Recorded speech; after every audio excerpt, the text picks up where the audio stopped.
प्रेम से बोलिए हनुमान बाबा की जय। लंका में पटलो लड़ैया, जरि जाहु जी हनुमत। लंका में पटलो लड़ैया, जरि जाहु जी हनुमत। किनका के मारल गैले, किनका जियावल गैले। किनका के मारल गैले, किनका जियावल गैले। किनका के लग गेल शक्ति बनमा, जरि जाहु जी हनुमत। किनका के लगलो शक्ति बनमा, जरि जाहु जी हनुमत। रावण के मारल गैले, भविष्ण जियावल गैले।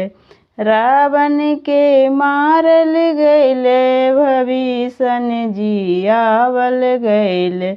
लक्ष्मण के लगलो शक्ति बनमा, जरि जाहु जी हनुमत। लक्ष्मण के लगलो शक्ति बनमा, जरि जाहु जी हनुमत। किनका ला मैया रोथिन, किनका ला बहिनी रोथिन।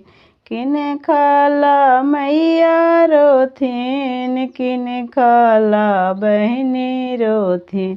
किनका ला रोबहन भोजैया, जरि जाहु जी हनुमत। किनका ला रोबहन भोजैया, जरि जाहु जी हनुमत।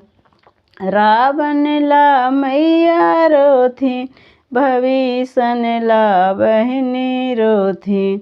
रावण ला मैया रोथिन, भविष्ण ला बहिनी रोथिन। अरे लक्ष्मण ला रोबहन भोजैया, जरि जाहु जी हनुमत। लक्ष्मण ला रोबहन भोजैया, जरि जाहु जी हनुमत।